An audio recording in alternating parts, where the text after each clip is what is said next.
Jackal could use an Avada Kedavra curse or something, but no, he's gotta be flashy with a sniper rifle. He uses this little weather vane on a balcony to check the wind speed and direction, and even takes a test shot into the target building to adjust his aim. After adjusting his scope, he takes another shot to confirm, then aims at the entrance, patiently waiting for the French president to appear. The missions he carries out are all assassinations with high remuneration. The most dangerous, shadowy figures are the ones pulling the strings of power and money. This time, he's aiming for the French president. Jackal patiently waits for his moment, the president entering the revolving door, that split second when security is most vulnerable. Just like that, the French president becomes the former French president. The scene erupts into chaos. The disgraced guards hurriedly took out their binoculars to search for the killer's location. They quickly spot the glint of sunlight off a rifle in a distant building. But little do they know, Jackal wants them to find him. He's still there, casually disassembling his sniper rifle, packing it away nice and neat. After wiping down the scene, he leaves a little present, a timed bomb, under the bed for the cops. As Jackal drives out of the parking lot, he sees a wave of police cars and anti-terror units screaming towards the hotel, sirens blaring. He just glances over, drives to a nearby parking garage, swaps cars, and disappears. The anti-terror team bursts into the hotel room and finds the ticking bomb under the bed, but it's too late. Just then, the car Jackal ditched in the parking garage explodes, wiping out any trace of him. Being a lone wolf, in addition to work, Jackal has less and less communication in life. Always operating solo in the shadows, constantly changing his appearance, nobody knows his real face. This time, his target is the CEO of a tech company. Jackal, disguised as a janitor, easily slips into the building. But assassin work is full of surprises. A female employee catches him attaching a silencer to his pistol. The sounds of him taking care of her attract a security guard. The guard asks if he's seen anything unusual, but Jackal doesn't speak French. Busted, he opens fire, taking out the guard. "Pullman, get out of here." "Please." "John shot me." The CEO, in the next office, bolts for the fire escape, but Jackal is not shaken and calmly aims down. When the target appeared around the corner, he fired a shot that hit his leg. The wounded CEO begs for his life. Jackal sees the severed femoral artery and knows the guy's not gonna last long, so he wastes no time firing again. Jackal heads to the roof, throws some smoke bombs into the crowd below, rappels down the side, and vanishes. Jackal's career is legendary, shrouded in mystery. Nobody knows his past, and nobody questions his skills. Some say he's a cold-blooded killer, forged in war. Others whisper he's like a coyote, born with a killer instinct. Whatever the rumors, he always projects this chilling calmness. He just never seems to show any emotion.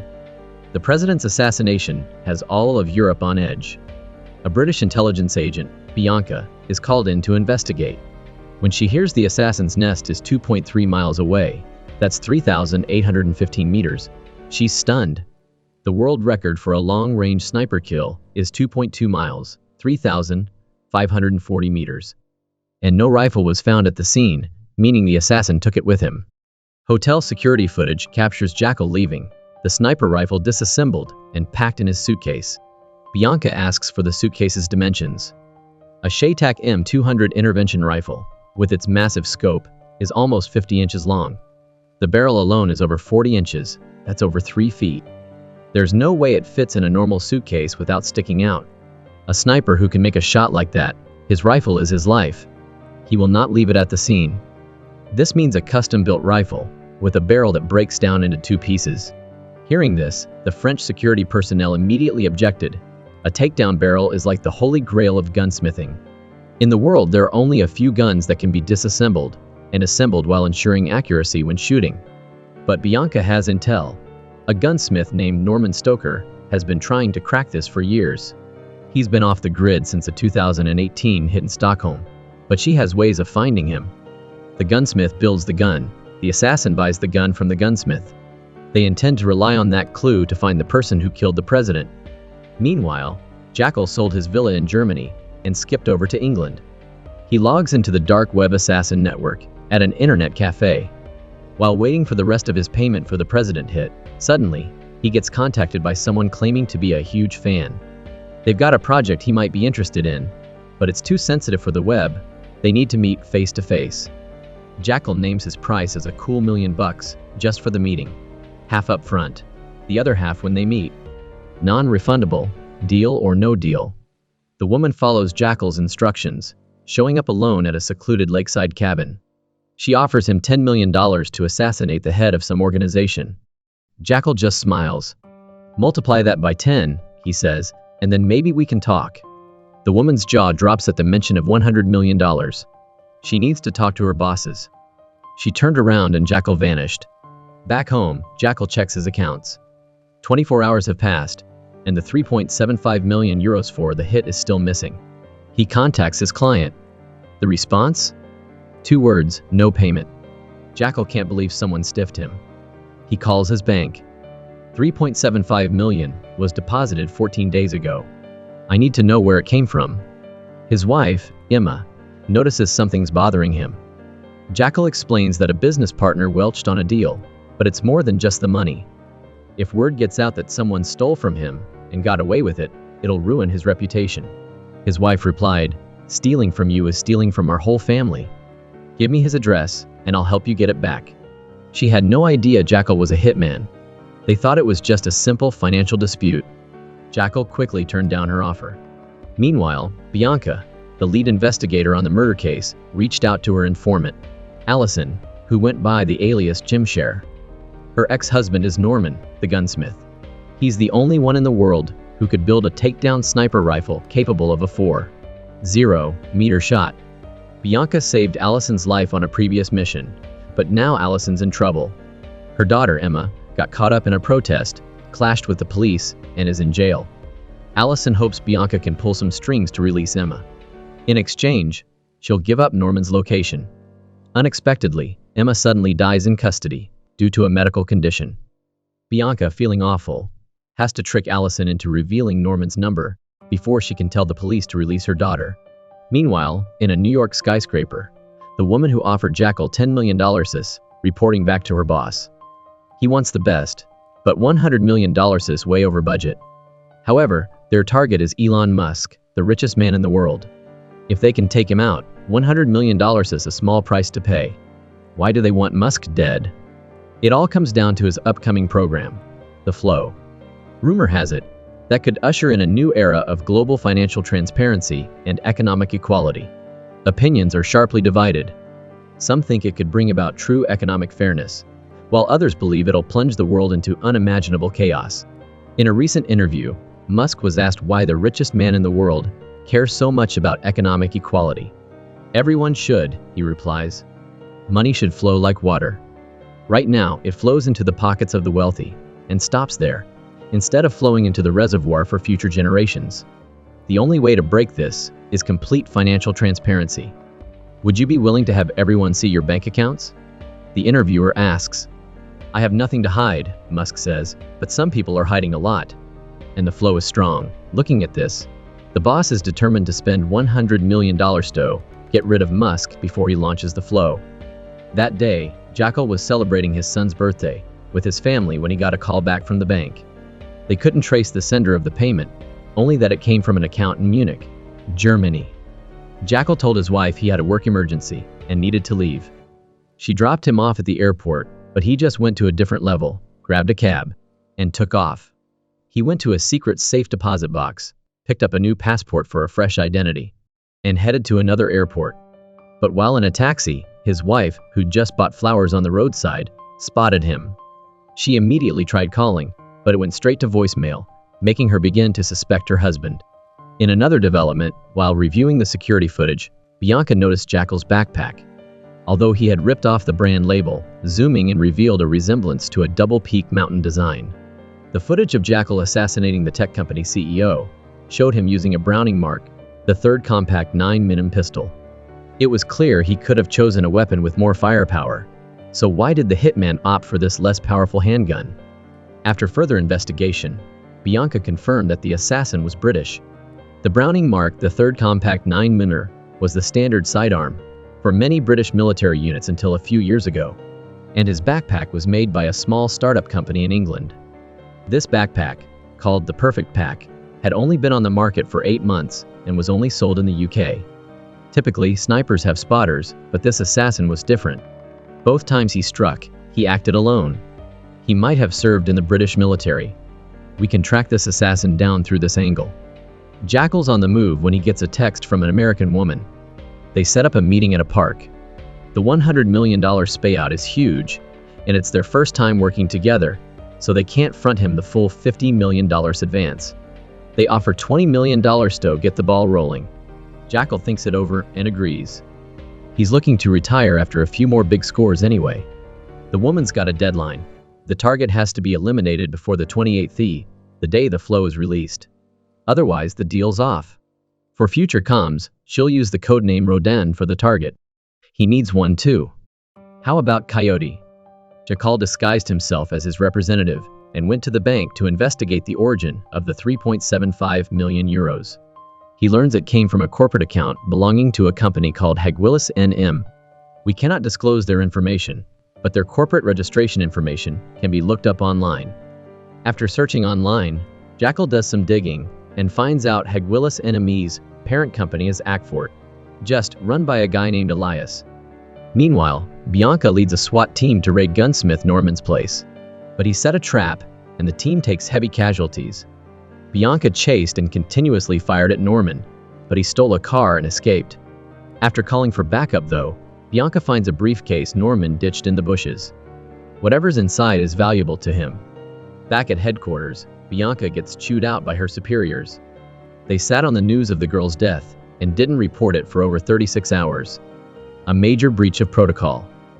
2 SWAT officers are dead, all based on Bianca's hunch that Norman supplied the assassin's weapon.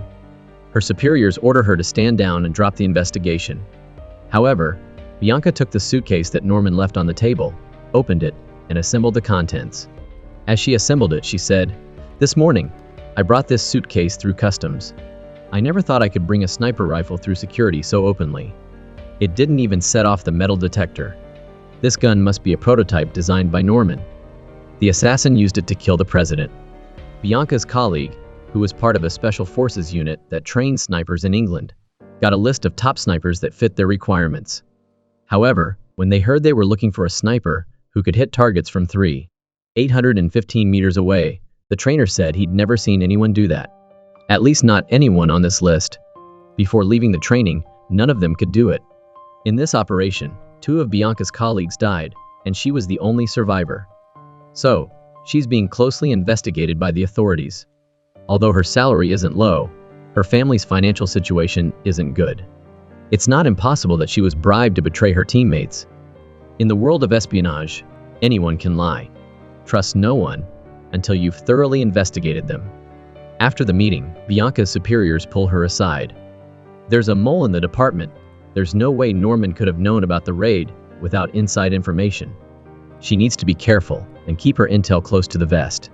Bianca meets with Allison, her informant, to apologize for withholding the news of her daughter's death. Allison was devastated. She considered Bianca her best friend. After saying goodbye to Bianca, Allison went home, but her husband discovered she'd secretly taken a picture of her phone and given Norman's number to someone else. Allison tried to run away, but her husband caught her. Emma suspected her husband was hiding something, so after getting home, she started looking for evidence. She found a safe hidden behind a wall in the closet, but she didn't have the code to open it. After studying the house's floor plan, Emma realized there seemed to be a secret space behind a mirror. She immediately called someone to help her get inside. Jackal, who was still unaware of the fire in his backyard, had just received a $20 million deposit from the Americans and informed them of the target's location. She urged Jackal that time was of the essence, and they had to eliminate the target before the release. However, Jackal said he still had some things to take care of in Munich. He would start acting after that. This time, Jackal's disguised as a chauffeur. Dressed to the nines, he takes out a driver, puts on the guy's glasses, and transforms into a private car service. His target, a man named Elias. Elias has a full security detail, but Jackal takes out the front seat bodyguard with a single shot, then abruptly swerves into a side street. The other bodyguards, alerted by their boss, give chase. A high-speed pursuit rips through the streets of Munich. Jackal uses roadblocks and obstacles to stop the pursuing cars, then turns to Elias, who knows his number is up. Elias frantically offers to pay Jackal the rest of his fee, any amount. But this isn't about money. Elias tries desperately to break the reinforced car window, but it won't budge. Ha! He grunts. Fuck you! Jackal calmly pulls a change of clothes from the trunk, gets dressed, and tosses a timed bomb into the car. Elias's bodyguards are greeted by a fiery explosion. Jackal watches from a safe distance, then walks away. He's got no idea his own house is on fire. His wife and her family have broken into his secret workshop, mask molds, passports from multiple countries, and stacks of cash in different currencies. Emma is in shock. Jackal sees it all on his phone, through a hidden camera feed. For the first time, he's facing a real dilemma. Does he go home and deal with the fire, or fly to America, kill the richest man in the world, and collect his $100 million? What happens when an assassin's double life is blown wide open? Jackal shoots the cop in the head, and then tosses the gun to the truck driver. Before the confused driver can react, Jackal shoots him too. He didn't have a choice. His car rear-ended the truck, but the driver wouldn't let it go and called the cops. When they checked his car, his identity was exposed. The reason he lost focus while driving was that his wife discovered his secret workshop. Jackal calls his wife and asks to meet her in Paris. He promises to explain everything. The bald guy was about to visit a sniper on their list, but Bianca told him to just text her the address. She wanted to go alone. The bald guy insisted he wasn't an insider. Everyone was on edge. Their superiors had ordered them to hand over their phones and emails, a mandatory security sweep. But Bianca only trusted herself. This ex-sniper graduated from sniper school years ago. Seeing the list, he recounts the situation of each person on it. When he knows that Bianca is looking for a sniper who can take down a target from 815 meters. He says that he has never heard of such a person. Even if there was, they are not the friends on this list. However, he heard that there was a legendary figure in the sniper world named Duggan who might be able to do it. 10 years ago, Duggan's entire team was wiped out in an explosion during a mission.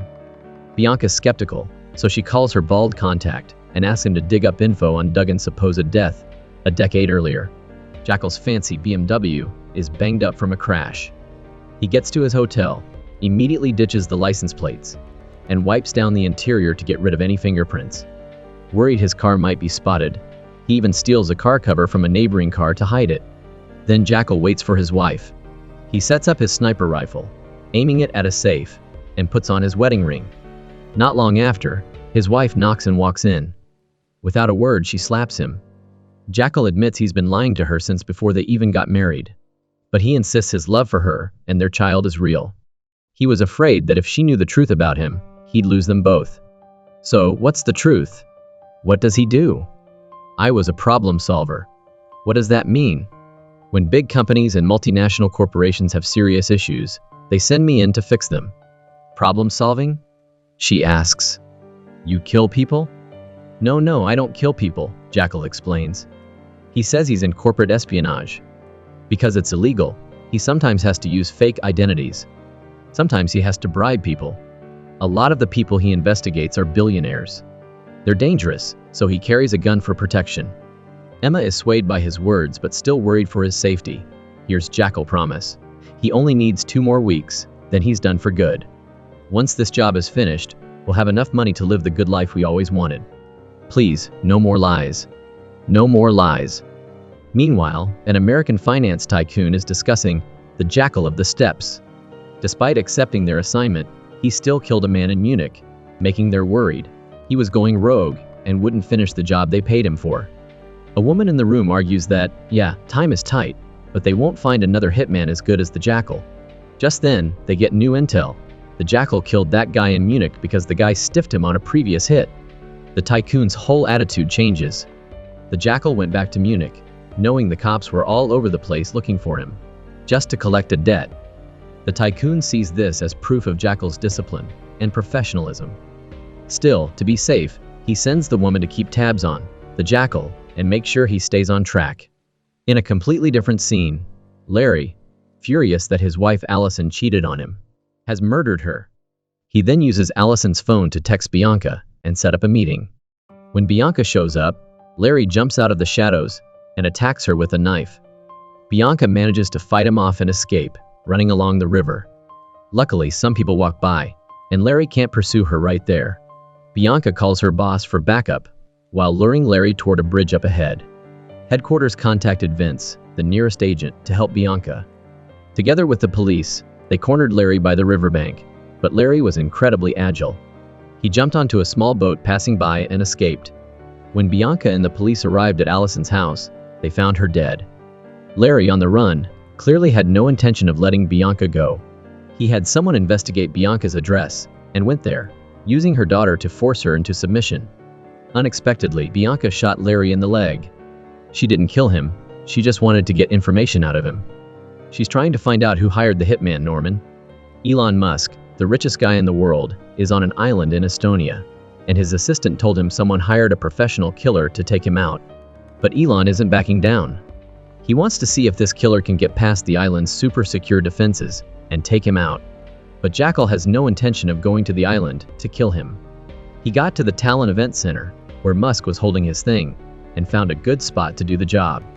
He started by breaking down the soundproof wall, and soon after, he found a spot on the top wall of the building, where he could see the main stage from a gap. Out of nowhere, the floor beneath Jackal's feet gave way. He almost took a nasty tumble. He managed to grab onto a cable and pull himself back up, but in the process, his phone went flying. After the whole thing was over, no one came to return his phone. This phone was his only way to contact his client, so losing it was a major problem.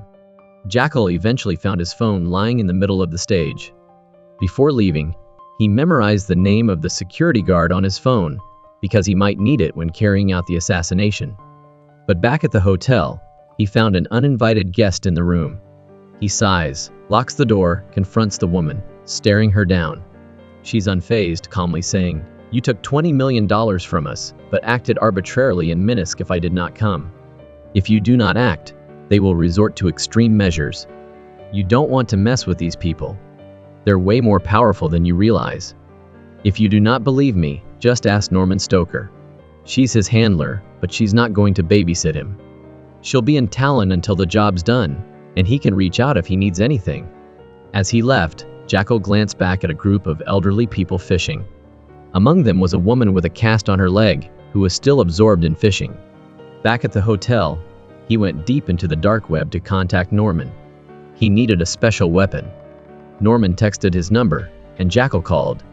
Before explaining the mission, Jackal asked if anything crazy had happened. Norman mentioned some uninvited guests, but said he'd handled them, and was safe in Budapest. Then Jackal laid out the details: 75 meters to the target, but super-sensitive scanners and metal detectors were standing in his way. Only 5 days left. Norman said it was going to be tough. His arm was messed up from that recent scuffle. He could barely even wipe his butt. He couldn't do it alone in 5 days, and he didn't have any help. He trusted nobody. "Do you trust me?" Meanwhile, Bianca's at the hospital.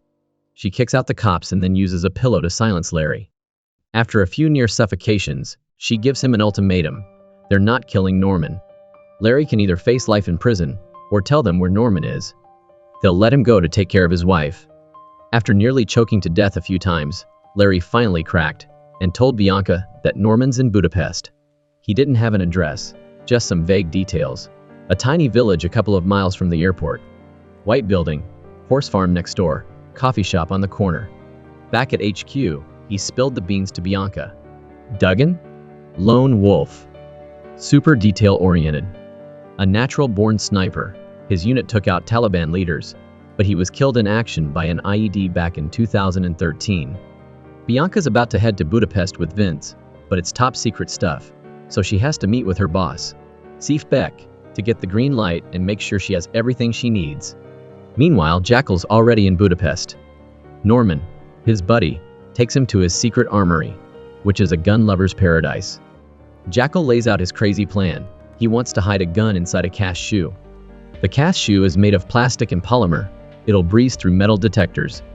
The only problem is, the gun barrel can't be plastic, so they need a lightweight alloy. They start designing the gun parts on their computers, waiting for the 3D printer to crank out the pieces. Meanwhile, Jackal asks Norman why he's got a messed up hand. Norman hesitated for a moment, and then said that a group of people with British accents had come to Belarus before. A black woman shot him, using a Glock 17. Hearing this, Jackal's face hardens. He thinks it was Me-6, and he doesn't want Norman's problems messing up their final mission. Norman says he has a mole in Me-6, who'll warn him, but Jackal remains serious. He's a meticulous artist, always cautious when things change. The next day, the gun parts are finally printed. After assembling the cast boots, they could be assembled into a simple sniper rifle. Norman hands Jackal the keys, telling him to drive to a nearby forest to test it out.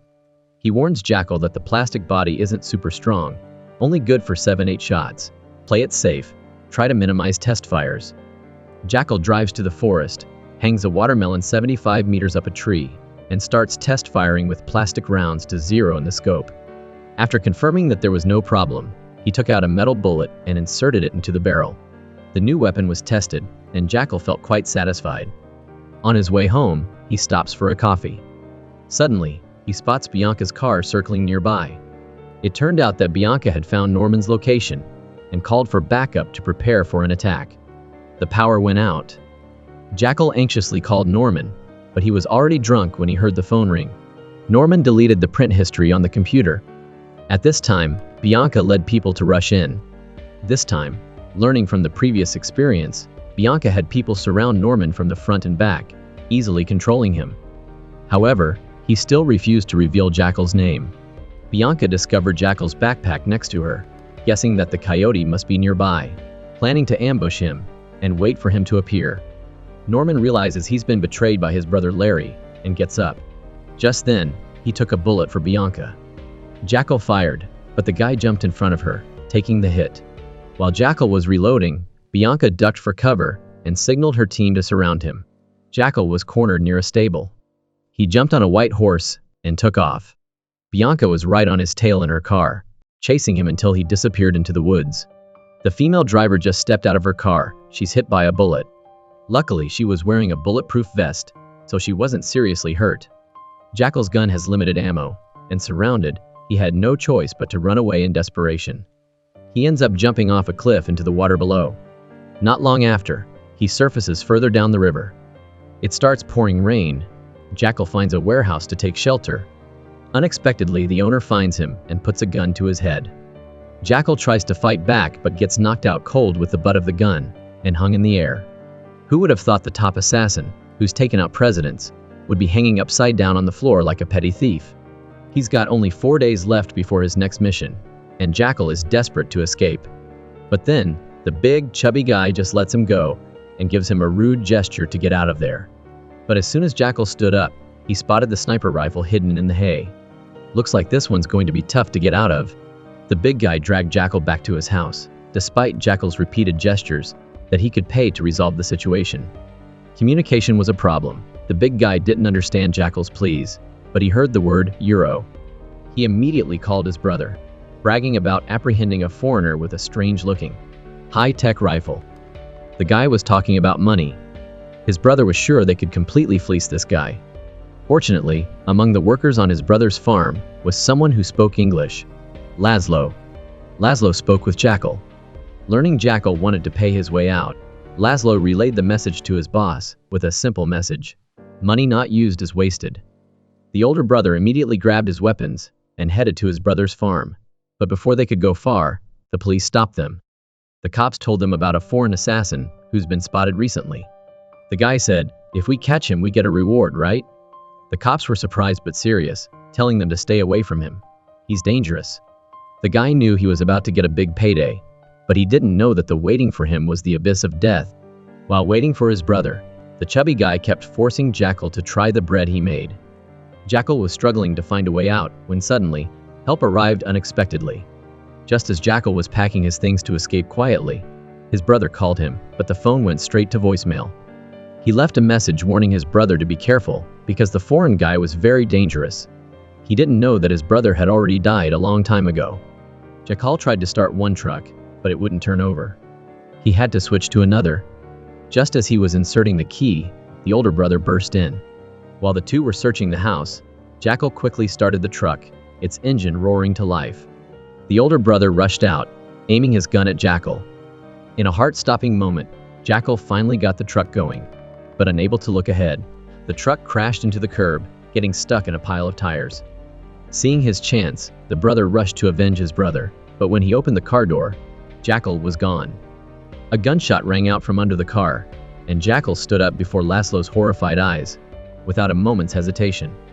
Laszlo mustered all his courage and approached, but his gun was only blank. How could he fight Jackal? Logic told Laszlo to lower his weapon, and he obeyed, becoming a prisoner. If Jackal hadn't been a skilled driver, Laszlo would have been dead long ago. Laszlo was shaking as the gun was pressed against his chest. Looking at the panicked birds flying past the window, Jackal suddenly felt regret for taking the $100 million job.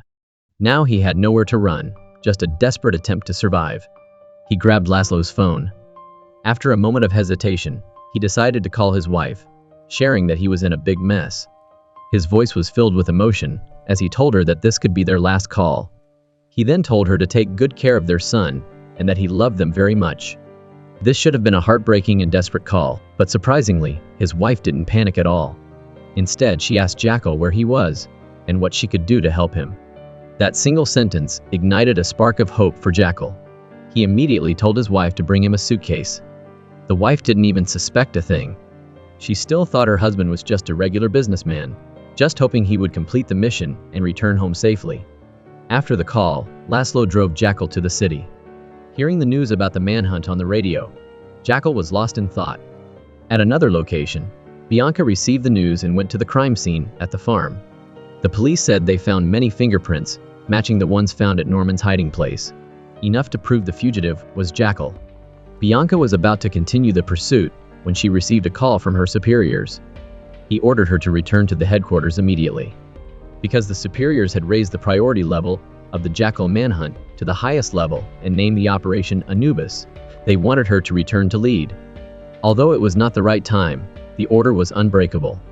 Bianca had to reluctantly accept, but this inadvertently gave Jackal a chance to escape.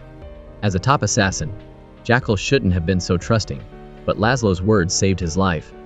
He didn't look like a bad guy, he looked like a good guy. Laszlo's words kept repeating in Jackal's head, reminding him of the past, the years he spent killing countless people. Even in one mission, his superiors ordered him to massacre an entire innocent village. From that day on, he was no longer a good man. Jackal ordered Laszlo to stop the truck under the bridge and commanded him to put his hands on the steering wheel. Jackal hesitated, unsure whether to shoot or not. Looking at the photo of Laszlo's family on his phone and remembering his wife and children, Jackal finally broke the rules of an assassin. He threatened Laszlo that if he betrayed him, his accomplices would come to his house and kill his wife and children right in front of him. Then Jackal warned him that if the police asked about him, tell them, "You never saw my face. I can trust you, right?"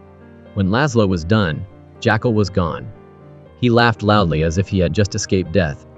Jackal blended into the crowd, calling his wife, telling her not to contact him and to wait for an email. After that, he tossed the phone into the backpack of a passerby and walked into a coffee shop internet cafe to log into the dark web and contact his handler. The woman said that because the Budapest incident was so noisy, the superiors had started to lose faith in Jackal. Jackal confidently replied that he would return soon and keep his promise, but if they dared to cheat him out of money, he wouldn't hesitate to turn against them. The woman asked Jackal if he needed any help, and Jackal said he could take care of himself. At this moment, his wife's email arrived, and he immediately sent the hotel link. The woman received the news and rushed to the airport, meeting him at the hotel. Although still harboring some resentment, seeing his remorseful eyes, she chose to forgive him. Jackal, without saying much, quickly started changing his appearance. In the suitcase his wife brought were the necessary tools for disguise. His wife stood quietly beside him, wanting to learn more about her husband's job. Jackal didn't stop him and began to perform a series of actions. Before his wife's astonished eyes, he had transformed into an old man. The two of them went to the airport, but security personnel seemed to ignore them. After tearfully parting with his wife, Jackal is left alone. Bianca and her team were heading back to headquarters, coincidentally passing by Jackal. However, after Jackal boarded the plane, the flight was delayed. A short time later, Jackal was surprised to see Bianca and her team also board. Turns out, they weren't going back to headquarters. Bianca's superiors received intel that the world's richest man would be in Tallinn in 4 days to unveil a new software he'd developed. and Jackal would likely be there. Her superiors instructed Bianca to divert to Talon. But fate had a cruel twist. Bianca was seated right in front of Jackal. After arriving, Jackal looked at them, and then got into a taxi going the same way. He even checked into the same hotel. Stepping into the room, Jackal realized this mission was going to be tough. While taking off his disguise, he thought about changing plans, but hadn't figured out how when the doorbell rang. 2 cops appeared at the door, saying they were checking every room after a robbery on the upper floor. Jackal calmly explained he just arrived and didn't see anything unusual. After checking his passport, the male cop left, but the female cop seemed suspicious. A woman's intuition told her the man in front of them wasn't who he seemed, so she asked Jackal for his phone number and called him right there in front of him. It wasn't until the phone rang in the room that the female cop dropped her suspicions and left with her partner. A killer's gut feeling told Jackal he shouldn't stay long, so he immediately dialed a number, the security guard who helped him find a phone the day before. He recognized the guy as having a different kind of sexual energy, so he planned to meet him. First, to find a safe place to avoid suspicion, and second, to see if he could help Jackal. To complete the mission smoothly, Jackal used a little bit of charm. It's ironic that a top assassin has to rely on looks to complete the mission. To ensure the assassination goes smoothly, Jackal breaks protocol and meets the woman overseeing him. He revealed information about Bianca and her associates, asking her to remove 2 thorns in her eyes. This surprised the woman. Jackal, a notorious assassin, was begging someone else. The woman smiled and agreed. She asked Jackal if the richest man in the world would be coming on Friday, if he was sure about the assassination being successful. You'd think he'd give a confident answer, but Jackal was cold and said they wouldn't receive any updates from him until the job was done, and he hoped they'd pay up on time. As Jackal left, the woman immediately requested support at the scene. Back at his place, Jackal continued to study the blueprints, but he didn't expect his identity to be revealed. Turns out, after Bianca and her crew arrived at the command center for Operation Anubis, their superiors had been waiting there for a long time. They didn't have time to question him, so they immediately gave Bianca the task of drawing a portrait of Jackal based on her memory. Once confirmed, the superiors sent the picture to the local police. Soon after, they received a report that a female officer had seen a man who looked exactly like the drawing at the hotel. Receiving this information, Bianca and her crew rushed out, but just as they stepped out the door, a car slammed into them. If Bianca hadn't pulled her crew out in time, both of them would have been shot. Seeing an attacker, everyone immediately switched to combat mode. With the help of the building's security guards, the enemy's car crashed into a flower bed, rolling down the ditch. However, the target of the assassin seemed very clear. He bravely stepped out of the car and continued to shoot, but was shot down by Bianca. It was a planned assassination. Luckily, no one was injured. Bianca realized the seriousness of the situation. Still scared, she quickly got into the car and led the special forces to the hotel. However, when they stormed in, they found no trace of Jackal. It seemed like Jackal's departure from the hotel last night was a smart move. He had gone to stay at Rasmus's temporary house, under the guise of a designer. Jackal suggested he wanted to visit the auditorium in the evening, but Rasmus told him that after tonight's performance, the entire area would be completely sealed off, and no one would be allowed in unless they had a special permit, even though he didn't know why. Jackal understood he had to act fast, so he immediately told Rasmus that the company required him to return tonight. To help Jackal fulfill his mission, Rasmus took him to the auditorium in the afternoon and gave Jackal a pass to enter the employee area. Jackal followed the instructions on the blueprint, went straight to the roof access door, and then expertly found the special key hidden on the wall, using it to unlock the middle section of the ventilation duct. After a thorough inspection, Jackal quickly returned to the lobby. Rasmus was about to invite him to dinner, but Jackal declined because he had a plan to assassinate him. But an unexpected incident happened. The backyard of his house caught fire, and his wife always wanted to open a bar, so she persuaded her mother-in-law to convince Jackal's wife to take some money from his secret room. But his wife was greedy, not only taking cash, but also always carrying a pistol. All of this was seen by Jackal. It seems like the trouble at home has to be put aside. For now, he needs to focus on the mission first. That evening, Jackal said goodbye to Rasmus, though he had many lingering feelings. Rasmus could only stand and watch Jackal leave. He couldn't have imagined that the seemingly harmless man would take his life. On the island where the richest man in the world lives, the head of the security team said he had received intelligence about Mi-6 failing to capture the assassin in Budapest. He suggested the richest man in the world not to come to Tallinn, but to hold an online launch event right here. However, after hearing this, the richest man in the world erupted in a fit of rage. He had been preparing for this event for a year and had invited many famous people to Tallinn. If he didn't show up, he would become a laughingstock for the world. Rather be a laughingstock than die. The richest man in the world's attitude is exactly what Jackal wants. Jackal had arrived at the auditorium beforehand, using his disguise to easily pass through the security checkpoint. He went to the reception desk and bought a few bottles of mineral water, a few bags of nuts, and 4 chocolate bars. When the concert was halfway through, Jackal stood up and left.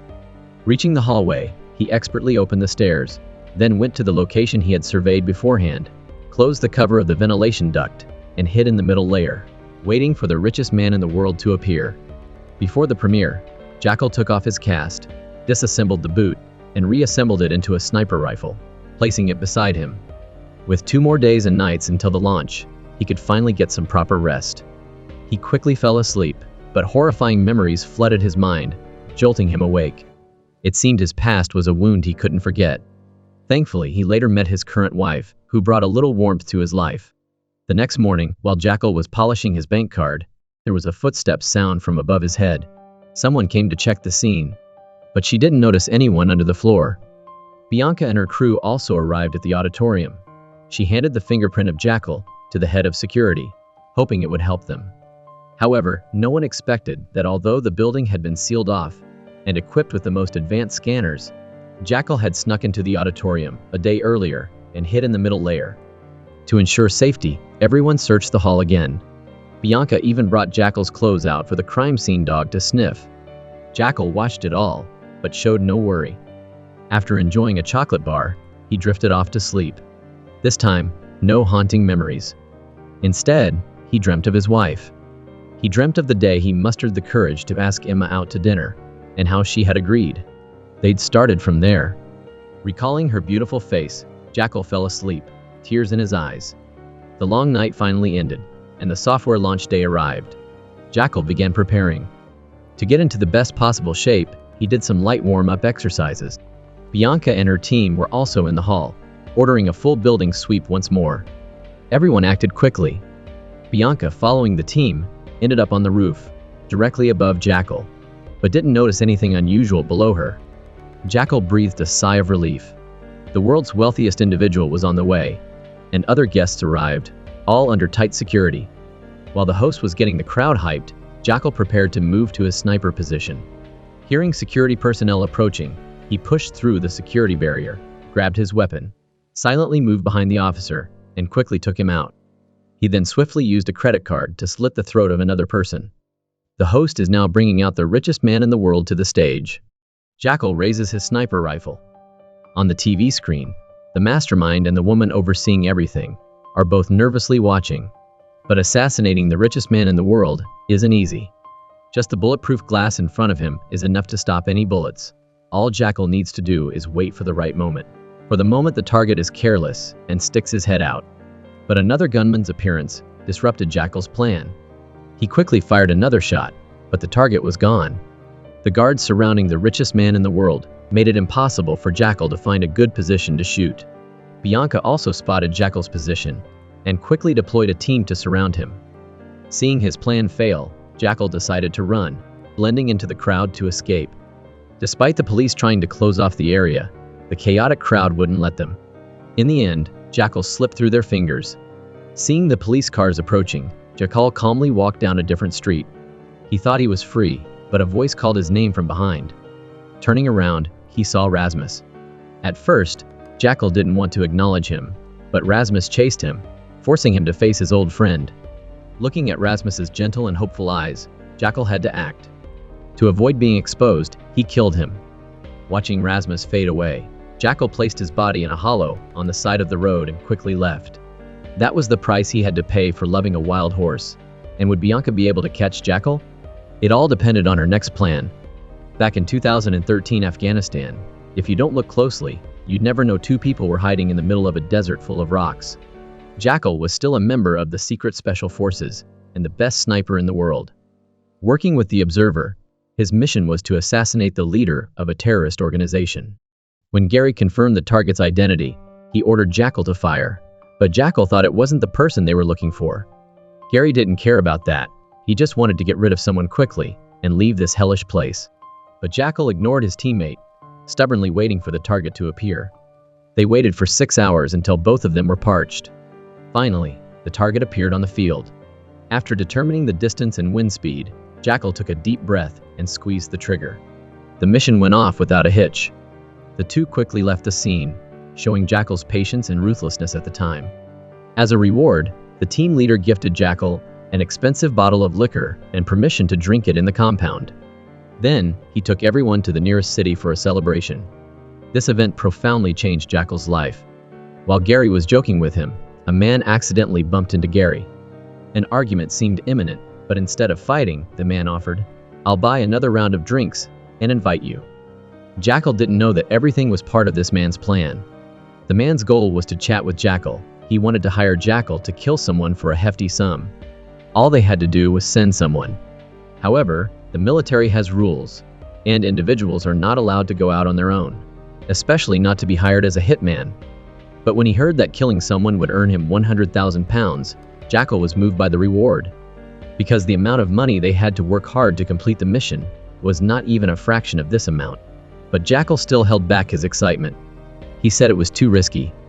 Seeing that, the man immediately raised the price to 200,000 pounds. Looking at Jackal, he didn't rush to respond, just left a business card that said if he changed his mind, contact him. At this point, Jackal had shown his caution. A few days later, a man was being guarded by 2 bodyguards, but suddenly a hole appeared on his head. The 2 bodyguards panicked and searched for the attacker, but they didn't expect the bullet to come from a building a kilometer away. Jackal calmly raised his sniper rifle and, along with Gary, got into the car they had prepared to escape. This shot not only brought them 200,000 pounds, but also received enthusiastic applause from the client. The man hoped they would continue to work for him, of course. The price could be negotiated. However, Gary still had 6 years of military service left, while Jackal had only 3. If they were caught deserting, their fates would be even worse than being killed. After saying that, the two left without hesitation. This encounter planted the seed for Jackal's dream of becoming a hitman. Back in time, because the assassination mission failed to kill the richest man in the world, Jackal was forced to go into hiding. The investigators found traces of Jackal's urine in the ventilation duct and found the sniper rifle used in the crime. Although they had obtained fingerprints and DNA from Jackal, the database did not contain any information about him. Bianca could only hope for Duggan's file, but what shocked her was that Duggan's file was even more confidential than top-secret information. She needed permission from higher-ups to see it.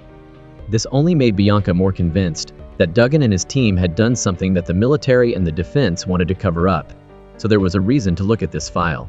Why was she so insistent on investigating a dead sniper? Bianca thought there was something wrong with Duggan and his team, not just the high-level confidentiality of the file, but Duggan was also an elite sniper. The file stated that he died in an explosion while on a mission in Afghanistan, but it didn't mention where his body was. It was likely that this file contained useful information for them.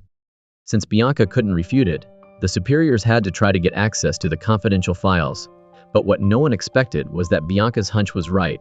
The top assassin, Jackal, was actually Duggan, the man who had changed his name to Jackal before. This time, Jackal's team got a new mission. They heard that a high-ranking member of the terrorist organization was attending a wedding, and their mission was to capture the target alive. After Jackal and Gary set up, other teammates also arrived at the scene. At first, they intended to negotiate peacefully to capture the target without bloodshed, but because of language barriers, they got stuck. Seeing the situation getting more tense, Jackal discovered someone on the hillside was preparing to shoot. To ensure the safety of his teammates, he had to fire. A sudden burst of gunfire turned the scene into a battlefield. The team leader ordered everyone to open fire. With overwhelming firepower, it wasn't a battle anymore. It was a one-sided massacre.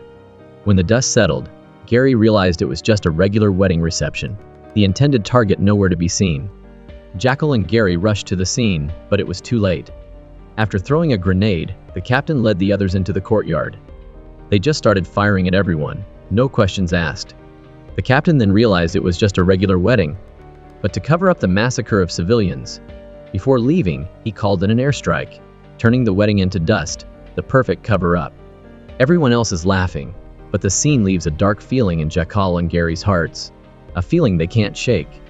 Gary's words save him. Jackal, in the shadows, decides in his mind that this is what his superiors want to hide. Time jumps back to the present.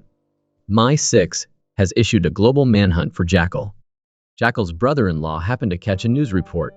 He immediately called his sister over and pointed at the face on the screen, saying with absolute certainty that it was Jackal.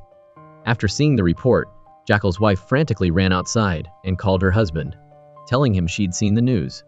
Knowing he'd been recognized, Jackal told his wife to warn her brother not to breathe a word of this to anyone. He said it was the only way to keep their family safe. His wife worried the police would come looking for them. Jackal reassured her, saying the police didn't know his identity and had absolutely no reason to come. She just needed to keep his brother-in-law's mouth shut, and besides, he'd be home soon. These words made his wife realize her husband's true nature. For the first time in her life, she got angry at Jackal. The danger was closing in on him. Bianca visited Larry in prison. She apologized for causing the death of his daughter and wife, hoping he could forgive her. But, she added, if apologies worked, what's the point of the police? Larry hated Bianca to the core. Unable to take revenge himself, he wanted her to live in torment. Larry then ended his own life, right in front of Bianca. Already distraught, Bianca became even more frantic. Luckily, her partner was there to comfort her. He also had good news. They could finally access the classified file. After signing a non-disclosure agreement, Bianca opened the document and finally learned everything about Duggan. The file clearly stated he was dead, but she had a nagging feeling that something wasn't right. Her gut told her this Duggan was Jackal, but she couldn't understand how he could have escaped. After witnessing the brutal murder of innocent people, Jackal had a bold idea. On the way back, he urgently ordered his crew to stop the car. Everyone else was confused. Jackal nervously looked ahead, seeing a bright spot on the ground nearby. He feared there might be a bomb buried there, trusting his comrades. So everyone was cautious. Jackal suggested they check it out. The leader ordered someone to go with him, but Jackal insisted Gary come along. Despite Gary's complaints, Jackal remained silent and walked forward. He didn't know he was saving Gary's life. Under everyone's tense gaze, Jackal slowly moved forward with a metal detector. When he got close to the ground, he turned off the machine and pulled out a screwdriver. Don't underestimate this screwdriver. Jackal uses it to fine-tune sniper rifles. He's got it down to a science, practically mind-melding with it, way more sensitive than any detector. Jackal carefully used the screwdriver to check for anything out of the ordinary. He didn't detect anything unusual. He finally got close enough to relax, and it turned out it was just a kid's bike, hidden behind the mound of dirt. A false alarm. The team leader ordered them to keep moving, but nobody noticed Jackal quietly pulling out his phone. After making sure everyone was aboard, he pressed the button.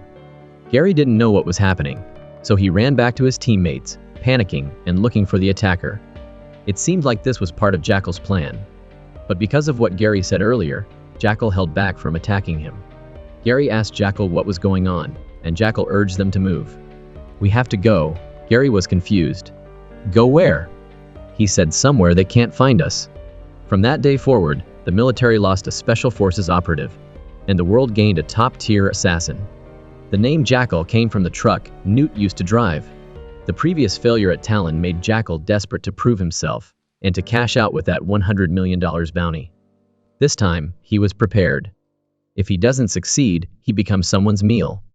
Since the world's richest man had retreated to his island, Jackal had to follow. Suddenly, the woman overseeing him appeared, warning that the river software would be released in 48 hours. Failure to complete the mission within that time would put them both in a tough spot. Jackal coldly replied, "I'm not on vacation." And with that, he strode off. That's Jackal's confidence. Turns out, he'd been scouting the island. He found that the richest man's security was incredibly tight. Any ship wanting to approach the island had to be thoroughly checked, and there were drones constantly watching. He knew the super rich guy loved swimming, meaning any assassination attempt would have to be at sea. But maintaining sniper accuracy while on a boat proved to be an extremely tricky challenge. After his research, Jackal had an idea. He'd use a camera stabilizer for his sniper rifle. Plan in place, he immediately headed to the bank to pick up the custom-made sniper rifle Norman had built for him. But before any action, Jackal needed to put out the fire that had broken out in his backyard. He returned home under the cover of darkness, wanting to clear the air with his wife, but it seemed she was deliberately avoiding him. Jackal went to his son's room instead, expressing his love for the child. This entire scene was being watched by his wife via security cameras. Even though she knew her husband was an assassin, she knew his love for her and their son was genuine. So she went to the living room, waiting for Jackal, and giving him a chance to explain. Her only question, did you kill for money? Yes. After getting a definitive answer, the wife wanted Jackal to repeat those words himself. She just wanted him to stop deceiving himself. Finally, they could sit down and talk seriously. Seeing his wife's calm demeanor, Jackal opened up for the first time. He said he loved her very much and was quitting his life as an assassin. But he had to complete this final mission. Just 24 more hours, and they could have a happy life. Though heartbreaking, the wife knew what she had to do. She could only offer forgiveness. Finally, family matters settled, and Jackal could fully focus on the mission. But just as he was getting ready, his obnoxious brother-in-law unexpectedly showed up. After learning his brother-in-law was a top-tier assassin, instead of calling the police, he contacted the local mob boss. The brother-in-law introduced Jackal to the mob boss, essentially putting Jackal to work for the gang and getting paid.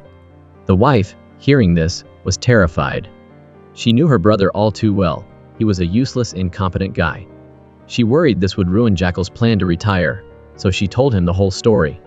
Upon learning of the situation, Jackal wasn't worried. He gently reassured his wife, telling her not to fret. Just a local mob boss, he said. He's nothing to me.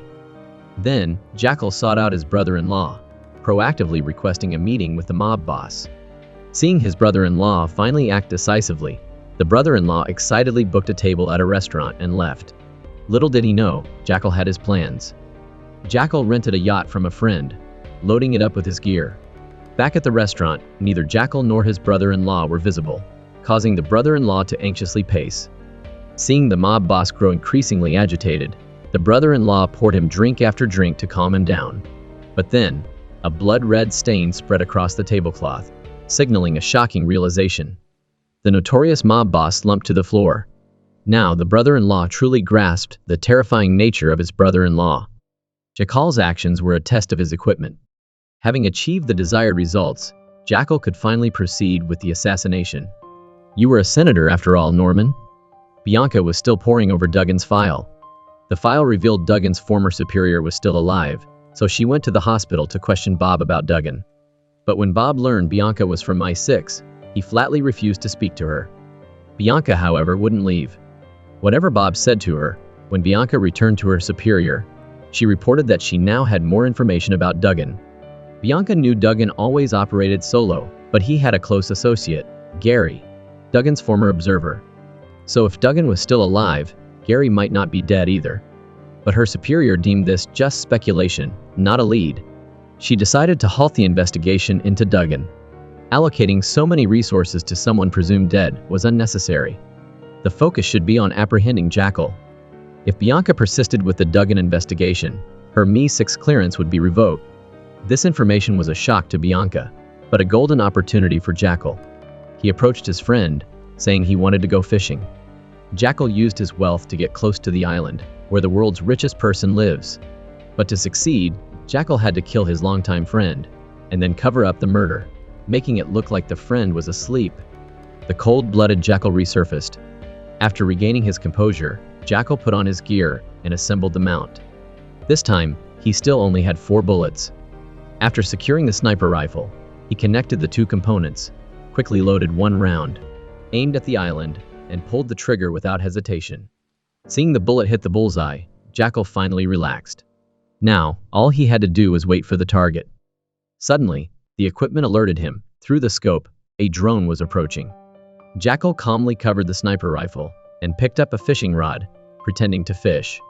In the monitoring room, the security guard recognized the familiar yacht, 3 kilometers away. The captain instructed his team to maintain close watch, but to take no action. The world's richest man began his daily swim, escorted by a security detail out to sea. Seeing this, Jackal immediately donned his prepped gear, expertly loaded a round, and intensely focused on his target. The distance was too great, and the boat's instability made a steady shot impossible. He had to wait for the opportune moment. But just as the target came within range, a roar shattered the quiet. A jet ski was barreling toward him. He had to deal with that first. After confirming the jet ski rider was dead, Jackal immediately turned the sniper rifle, loaded a round, and aimed. But an alert sounded. A drone appeared overhead. Fortunately, he was prepared. He deployed the jamming device, causing the drone to crash. But this also revealed his plan. Bogdan's sniper on the boat sounded the alarm. Red alert. Hearing the captain's yell, the jet ski guard immediately shielded the richest man. His companions pushed him into the water. But Jackal didn't rush. He held his breath, close to the surface. Everyone needs to breathe. Jackal calmly counted down, but unfortunately, this shot was blocked by the bodyguard. But Jackal remained unfazed. As long as the target was still underwater, his final bullet would be the one that finished him. The richest man understood he had no backup. Now, he had to save himself. He dove straight for the shore, but how could he escape Jackal's watchful eye? Jackal remained calmly focused on the water's surface, predicting the moment the target would resurface. Jackal completed this seemingly impossible mission. The target was dead. And now, another deadly chase begins. After the bullet hit the world's richest man, Jackal made a quick getaway from the scene. But while he was on the run, he ran into trouble again, getting into a confrontation with cops who were pulling people over. Jackal pretended to cooperate, waiting for the cops to let their guard down, before suddenly flooring it and ramming right into them. Now he was facing a full-on chase with a whole fleet of police cars on his tail. But Jackal wasn't just any killer, he was a top-tier assassin, and his escape skills were just as deadly. He used the terrain to his advantage, speeding and weaving through the police blockade, careening down a hill and into a residential area, kicking off a heart-stopping chase through the streets. Even with all their skills, the cops couldn't stop Jackal's car. Faced with a hail of bullets, Jackal swerved and dodged, weaving through the deadly fire. Finally, he sped away, leaving the police in a cloud of dust and smoke. The boyfriend of the world's richest man is holding a lavish funeral for him, and sadly announces that the release of River will be delayed indefinitely. Jackal's final mission is finally complete. Meanwhile, Bianca discovers that the murder of the mob boss from a boat a kilometer away was carried out in a way very similar to Jackal's style. She wants to go to Spain to hunt him down, but her superiors stop her. Her superiors think there are too many organizations involved, and don't want to get tangled up in the personal vendettas between gangs. Bianca can't agree, and immediately quits. As she walks out, she runs into the foreign minister in the elevator. It turns out River is connected to the interests of many people, and the halt in its release is good news for most. The foreign minister is no exception. When he comes to congratulate his superiors, he also notices Bianca, who has been particularly enthusiastic about the investigation. He wants to secretly deal with her, but his superiors stop him, saying that Bianca has quit and is no longer a threat. At this moment, the handsome Jackal, who is not over 3 seconds old, suddenly gets into a car accident. At the same time, her brother-in-law causes trouble. After receiving a call from the police station, Jackal's wife rushes to bail him out and then scolds him, demanding he stay away from the gang. When Jackal wakes up, he meets a kind-hearted truck driver who comes to his aid. After getting Jackal to safety, the driver was about to call the cops. Jackal instantly pulled out his gun, stopped him, and hijacked the truck. People nearby saw the whole thing and immediately called the police. Jackal didn't have time to worry. He sped off in the truck until he reached a forest. There, he patched up his wounds as best he could, then set the truck on fire and pushed it off a cliff. Jackal deliberately wore glasses to hide his cold eyes, and a wedding ring to pretend he was married, hoping to make strangers less suspicious. He then approached an elderly couple camping, faking a high blood pressure episode and lying that he had a numb arm and couldn't drive anymore. After taking one look at Jackal, the elderly couple agreed to take him to the nearest hospital. They drove following Jackal's directions. After a while, the old man realized that what should have been a 15-minute drive had already taken 30 minutes. Something felt off. Seeing this, Jackal stopped pretending. He pointed a gun at the old man and forced him to keep driving. Bianca is back with her family, enjoying a peaceful life. Suddenly, Her superiors show up and say they have the resources to help her continue the investigation. But for some special reasons, they need to stay off the government's radar. Bianca doesn't hesitate to agree. Now, hunting down Jackal isn't about work anymore. It's a personal battle of wits between her and him. Bianca wants to win, because this is a secret mission she has to finish. Bianca isn't alone on this trip to Spain. She's got some partners in crime, helping her out with the investigation. This journey is a one-way ticket. Meanwhile, Jackal is on the move too. He spots an elderly couple getting pulled over by the police. Luckily for them, their car is at the back of the line. Seizing the opportunity, Jackal tells the old man to take a sharp right onto a side road. The old man hesitates for a second, but then does as he's told. On his way, the old man asked for a cigarette. Jackal got out of the car and smoked one with him. The old man tried to bargain with Jackal, knowing Jackal wouldn't let him live, but he didn't want to miss any chance of survival. Jackal was also struggling internally.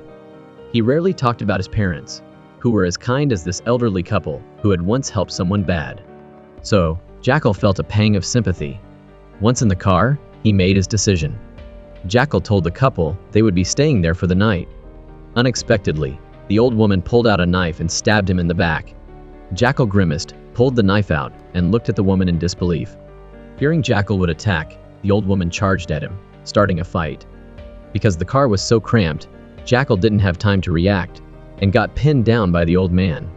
Jackal was furious. He fought back and stabbed the old man. Seeing her husband get stabbed, the old woman was filled with regret. Jackal then sent the couple to their grave. But that wasn't Jackal's original plan. He called his wife, wanting to ask her to move with him to a beautiful city.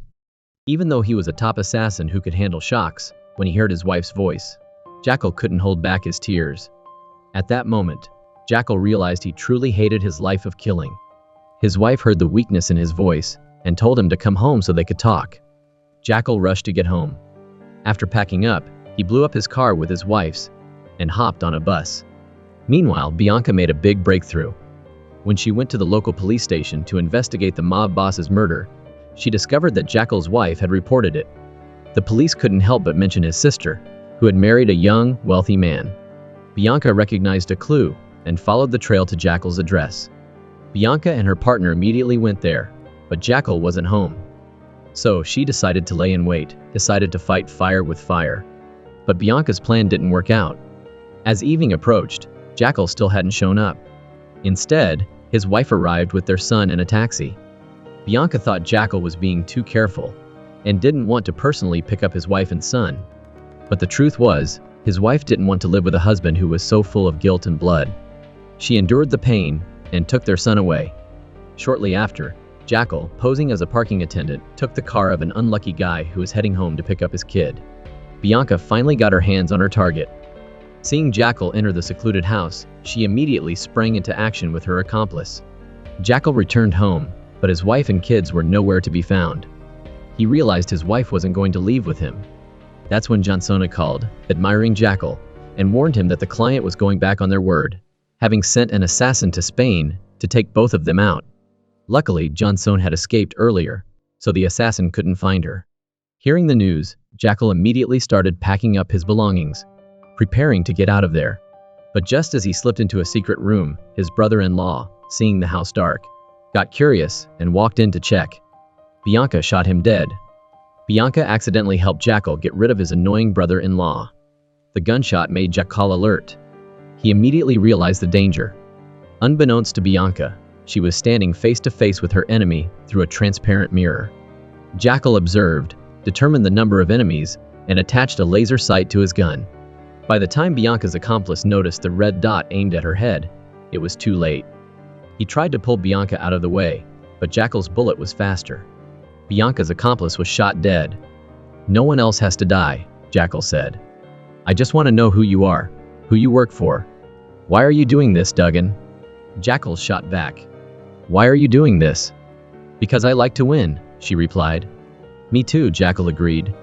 Both Jackal and Bianca were playing a game of cat and mouse, each trying to outmaneuver the other. Bianca knew she couldn't outgun Jackal, so she planned to use his wife's whereabouts as leverage. But Jackal never cooperated with anyone. A gunshot echoed through the room, and Bianca slumped, her plan completely foiled. Jackal rushed out to find his wife, but she had made up her mind to leave, her phone going straight to voicemail. Jackal was momentarily stunned. Suddenly, a car screeched towards him, and everything came to a crashing end. Bianca's boss got promoted to director. Osita went to congratulate her. Because he was doing well, Osita was finally released, but his connection with My 6 wasn't severed. Sometime later, a wounded Jackal got out of the car and went to meet Janson. Since the client went back on their word, Jackal is hell-bent on revenge. Janson hands him a newspaper with a picture of the target he's supposed to take out, but Jackal's only focused on his beloved wife. He decides to find her first, and then deal with the revenge later. Season 2 is officially confirmed and expected to drop in 2026, so get ready for more of Jackal's revenge journey. A movie's value lies in its reputation, but a review's value lies in personal experience. That's all for today's story. Thanks for watching. What did you guys think of the movie? Let me know in the comments below. And for now, peace out, and see ya later.